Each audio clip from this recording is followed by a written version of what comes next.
반갑습니다. 안상현입니다. 제가 과거에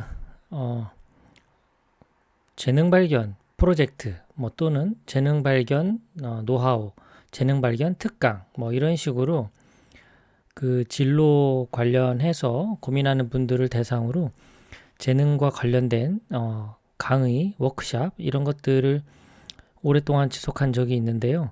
오늘 그 내용들 중에서 정리를 좀 한번 해봤습니다. 저는 보통 나다움이 재능이다. 이제 이런 얘기들을 많이 했어요. 강조를. 재능이 뭐냐라고 물으면 자기다움이 곧 재능이다. 이렇게 얘기하면 좀 답답해하는 분들도 많았어요. 왜냐?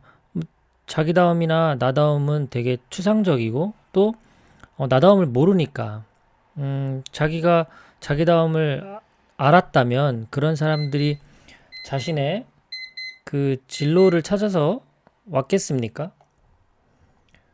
진로에 대한 고민이나 자기 이해 이런 것들에 대한 고민이 많지 않았겠죠. 그래서 이제 자기다움이 재능이다라고 시작은 하지만 결국 이제 이런 설명으로만 끝나서는 해결이 안 됩니다. 일단 나다움이 재능이다. 왜 그런지에 대해서 제가 세 가지 측면으로 한번 정리를 해봤어요. 자, 첫 번째는 예민함이에요. 예민함. 제 그 딸도 보면 예민한 영역이 있어요. 뭔가, 아침에 이제 그 유치원을 가는데 머리 스타일이 마음에 안 들잖아요. 그러면 뭔가 여기는 요렇게 해야 된다라는 주문을 엄마한테 하거든요. 어떤 친구들은 머리를 빗고 가든 이렇게 저렇게 앞으로 따서 뒤로 따서 가든 예민하지 않아요. 둔합니다. 그런데 또 그런 사람은 되게 음식에 또 예민하고 또 어떤 사람은 음식에는 예민하지 않은데 이 패션, 옷 같은 거, 액세서리 이런 거에 아주 또 예민하고 이런 예민함은 하늘이 주신 어떤 잠재된 능력이다라고 볼 수가 있어요. 그것을 재능으로 믿고 활용하느냐, 그렇지 않느냐가 달라지는 거죠. 그러니까 그 예민함이라는 건 결국 자기만의 어떤 관심 영역이 될 수 있는 거예요. 주제나 분야 이런 게 될 수 있죠. 세분화해서 볼 필요가 있습니다. 음악이 좋다. 음악과 관련된 일은 사실 굉장히 많거든요.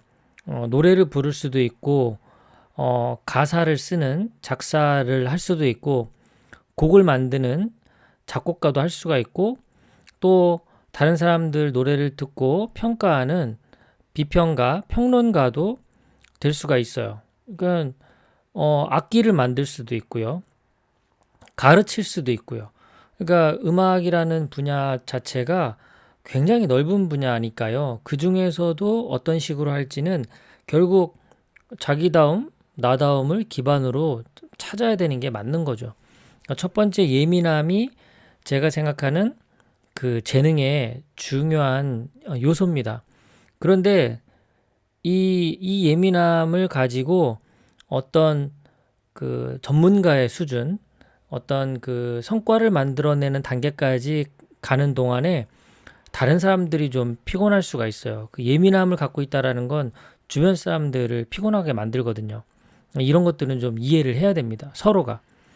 그러니까 이런 관점을 부모와 자녀, 교사와 학생, 이렇게 이런 관점을 갖는다면, 누군가 그런 예민함을 보였을 때 대하는 태도가 바뀔 수가 있겠죠. 자, 두 번째는 학습 능력이라고 볼 수가 있어요. 뭔가를 처음 접했지만 왠지 나는 잘할 수 있을 것 같고 또 같은 시간 똑같이 노력을 해도 더 빨리 배우고 빨리 익히고 하는 능력이 있어요. 이것이 그냥 선천적인 학습 능력도 있는데 이 재능이라는 자기다움이라는 측면에서는 어떤 특정 영역에서 이런 것들이 나타나는지를 볼 필요가 있습니다. 특정 영역에 상관없이 쉽게 배우고 익히는 능력이 있다는 건 그건 타고난 학습 능력이에요.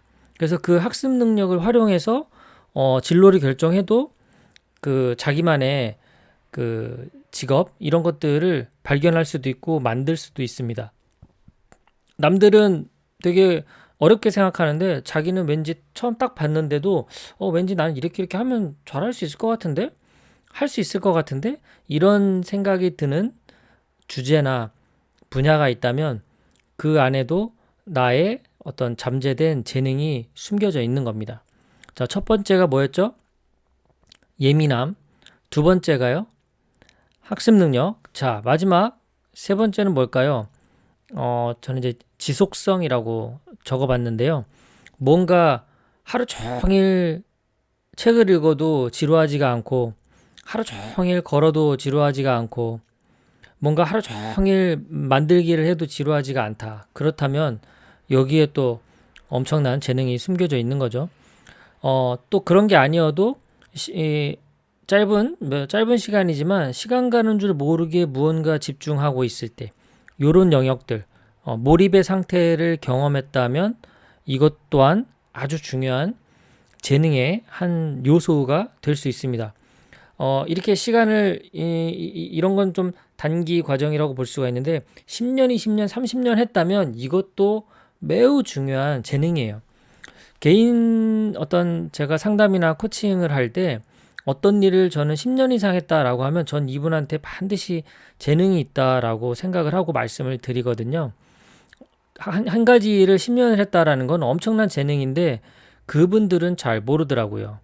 어떤 남들이 인정할 만한 커다란 성과를 내지 않았는데 내가 무슨 이게 재능이 있는 거냐 이렇게 생각하시는데 그건 성과 내는 방법을 모르기 때문이지 재능이 없어서가 아니에요.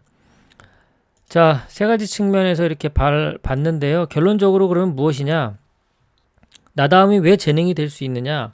자, 자기 자신이 무언가 예민하게 반응하는 영역이 있다면 그것이 무엇인지 찾아보시고 또 내가 좀 더 남들보다 쉽게 접근하고 쉽게 배우고 이해하고 하는 영역이 있다면 그 영역은 또한 무엇인지 뭔가 온종일 했는데도 힘들지 않고 피곤하지 않고 더 하고 싶은 그런 영역은 무엇인지 이 세 가지 영역이 겹친다면 어마어마한 재능이 숨겨져 있는 거라고 저는 생각을 합니다.